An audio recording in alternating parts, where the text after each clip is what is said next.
자, 우리 구의 공식이라고 말하는 게 있습니다. 그러니까 제가 왜 자꾸 저축액을 말씀을 드리느냐. 자, 이게 내가 미래의 자산은 내 저축액이 얼마냐에 따라서 되게 좌지우지 되기 때문에 그렇습니다. 수익률 중요하고 기간 중요한데요. 저축액이 10인 것과 100인 것이 엄청난 차이가 나잖아요. 자, 그러면 우리 저축액을 늘리기 위해서 소득을 늘리거나 지출을 줄이거나 둘 다 하면 제일 좋지만, 그래서 우리는 지출, 현금 흐름을 파악을 해야 됩니다. 현금 흐름을 파악을 해야 지출이 줄어들고 그러면서 저축액이 늘어날 거예요. 사실은 이제 요 다음 단계가 지출을 관리하는 이제 어떤 팁을 드리는 장표이기는 한데, 사실은 우선은 약간 이제 자녀도 한 둘 정도 있으시고 내가 혼자서 나의 지출을 통제하기가 조금 어려운 상황이신 우리 선생님들한테는 이렇게 지출 관리하는 게 조금 다소 어려우실 수 있습니다. 근데 이제 미혼이시거나 아니면 아직 자녀가 없는 이제 부부이시다라고 하면은 지출 관리를 꼭 한번 해보셨으면 좋겠어요. 왜냐면 실제로 제가 이제 재무 상담을 하면서 이 재무 정보를 주셔야 분석을 해서 평가를 하잖아요. 지출을 적으시라고 말씀을 드리면 대략적으로 이렇게 적으시죠. 왜냐면 카드 결제하는 금액들 아니면 뭐 관리비라든지 이렇게 매번 고정으로 나가는 지출이 있으니까. 그런데 적으시면서 늘 하시는 말씀이 이상하게 이렇게 적어보면은 돈이 남아야 되는데 돈이 안 남는다고 하시는 거예요.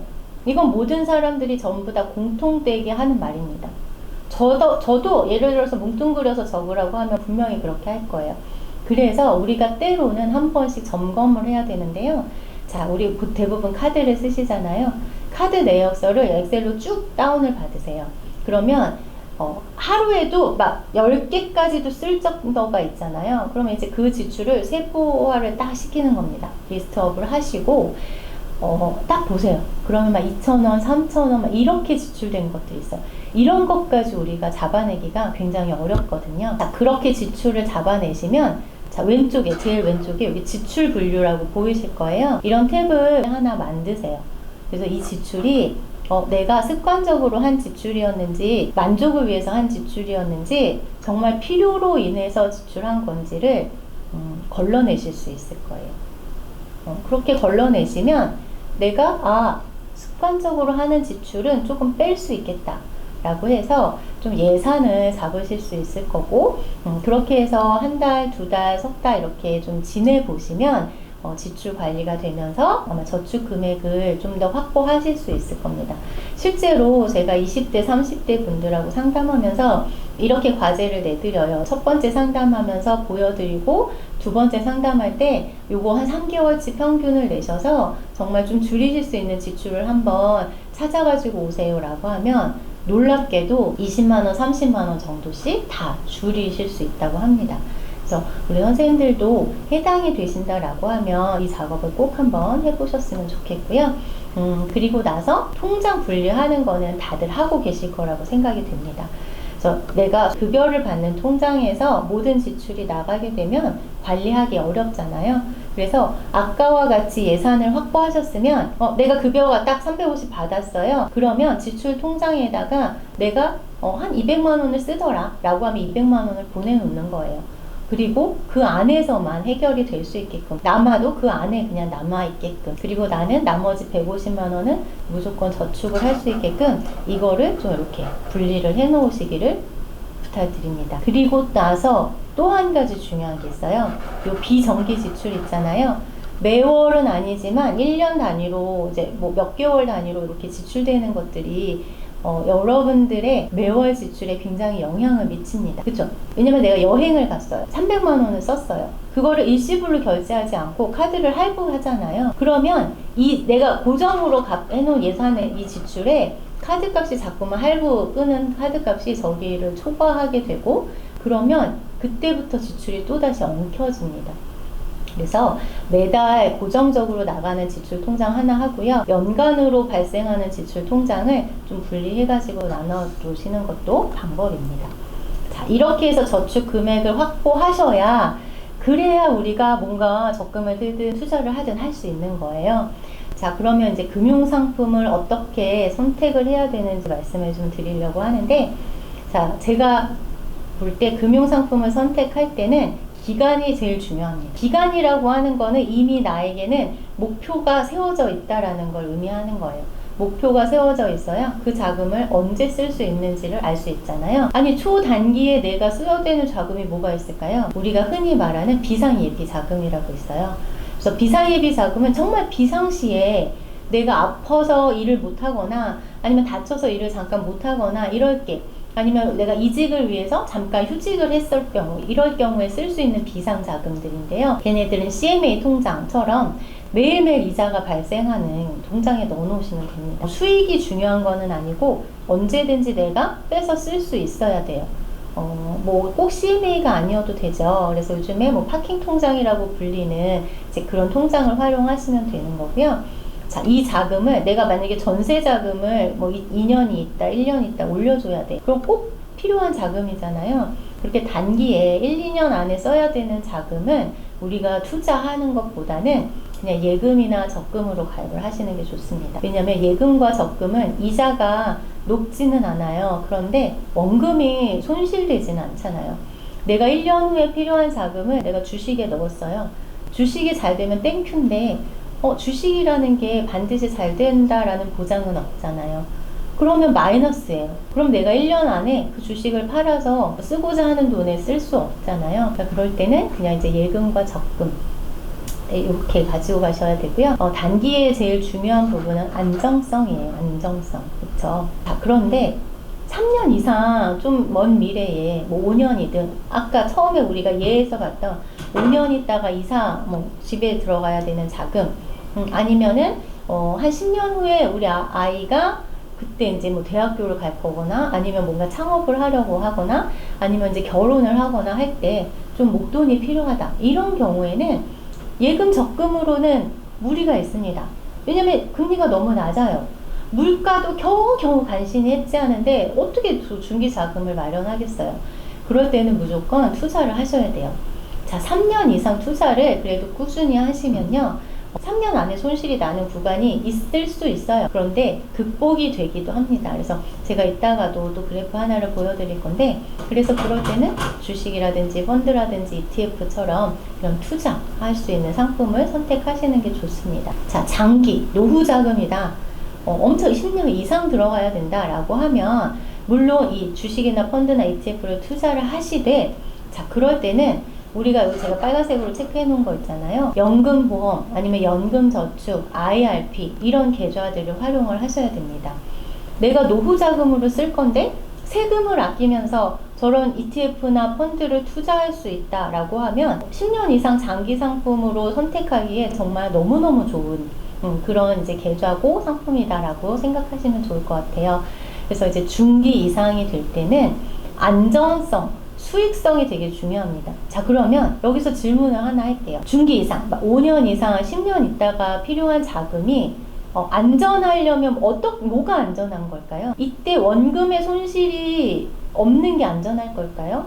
제가 봤을 때는 원금의 손실보다 더 중요한 게 있습니다. 그게 바로 물가만큼 물가를 해지하는 거예요. 적금으로 3% 이자를 받는다고 쳐볼게요. 근데 이제 물가가 예를 들어서 4% 올랐어요. 그 1년은 뭐 내가 그 갭은 극복할 수 있잖아요. 그런데 이제 그게 10년 뒤에서 이거 격차가 벌어진다라고 하면 나 열심히 돈을 모으지만 물가도 해지하지 못하는 마이너스 금리를 받게 되는 거예요.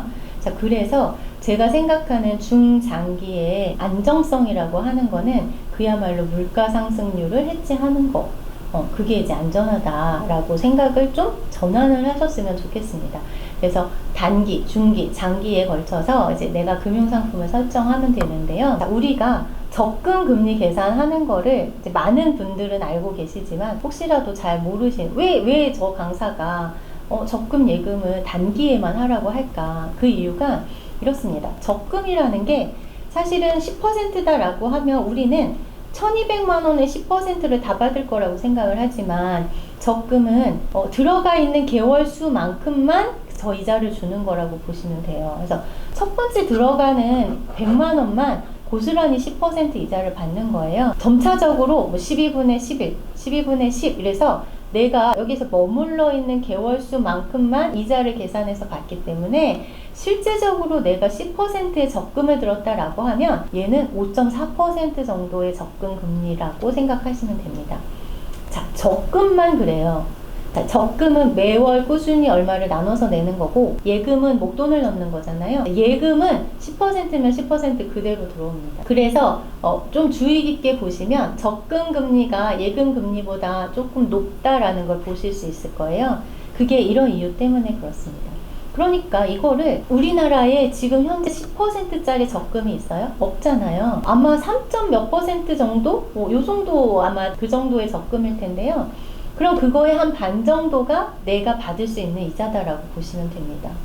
그렇기 때문에 제가 이제 우리가 돈을 모을 때는 적금만으로는 되게 어렵다. 그래서 우리는 이제 더 이상 안전하게 1년에 원금 손실 없이 모을 수 있는 돈은 적금을 하되 나머지는 가능하면 전부 다 투자를 해야 된다. 그래서 우리가 확정적으로 이자를 주는 그런 저축이 아니라 물가보다 더 높은 수익을 낼 수 있는 투자로 이제 전환을 해야 된다라고 이해를 해주시면 좋겠습니다. 그래서 뭐 많이들 하고 계실 거예요. 그리고 이제 주식과 채권은 제가 뭐 굳이 설명을 드리지 않아도 다들 아실 것 같은데요. 제가 창업을 했어요. 창업을 했는데 돈이 필요하잖아요.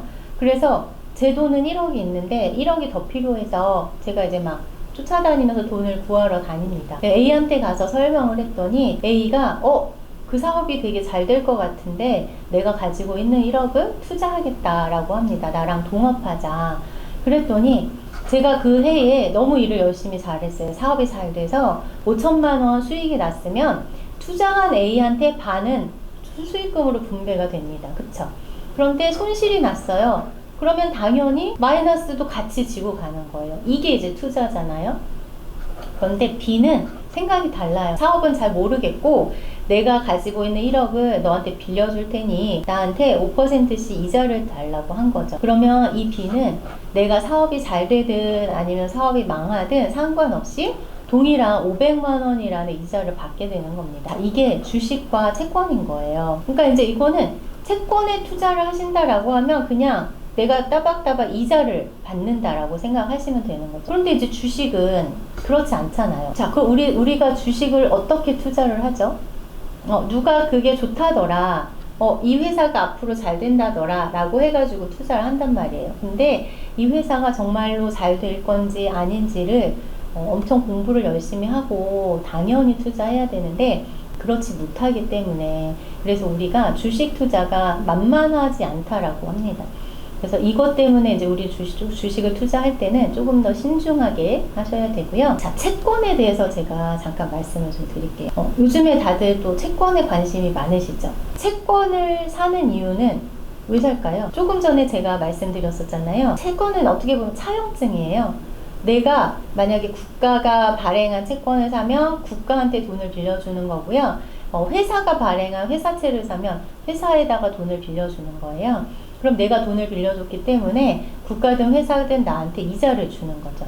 그러니까 채권의 원래 기능은 이자를 받는 거예요. 내가 가지고 있는 돈을 빌려줌으로 인해서 채권은 대신에 이제 만기라는 게 있어요. 뭐 5년짜리, 10년짜리, 15년짜리, 뭐 회사채 같은 경우 2년짜리, 3년짜리 이렇게 만기까지 가지고 있으면 원금을 받으면서 그 사이사이에 발생한 이자를 받을 수 있는 게 이제 채권입니다. 그런데 보통은 만기까지 보유하지 않고요. 중간에 팔아버릴 수가 있어요. 자, 그런데 중간에 팔 때 내가 원래 산 채권의 가격보다 비싸게 팔 수가 있어요. 그러면 나는 원래 약속했었던 그 채권에서 발생되는 이자를 받기도 하고 채권을 팔면서 매매 차익을 얻기도 합니다. 그래서 채권으로는 이자 소득과 매매 차익 이 두 가지의 수익을 얻을 수가 있는데요. 요즘에 왜 그렇게 채권에 관심들이 많으시냐면 우리가 중간에 채권을 판다라고 가정을 했을 때 금리가 하락을 할 것 같을 때가 채권으로 매매 차익을 얻을 수 있기 때문에 그렇습니다. 내가 매매 차익을 조금 그래도 보고 싶다라고 하면 그냥 일반 증권사에서 요 옆에 화면이 그냥 일반 증권사에서 발행하고 있는 채권에 대한 설명인 거예요. 주식 사는 것처럼 이제 채권도 사시면 되는 거예요. 내가 뭐 100만 원, 200만 원 이렇게 소액으로도 살 수 있으니까 만약에 관심이 있으시면 이런 것들도 조금 요즘에는 눈여겨보시면 좋을 것 같고요. 부도만 나지 않으면 원금은 다 회수할 수 있습니다. 그래서 국고채가 제일 안전한 채권이고요. 뭐 회사채 중에서도 신용 등급을 매겨요, 얘네들이. 그래서 AAA 기준으로 해가지고 구매하시면 괜찮습니다.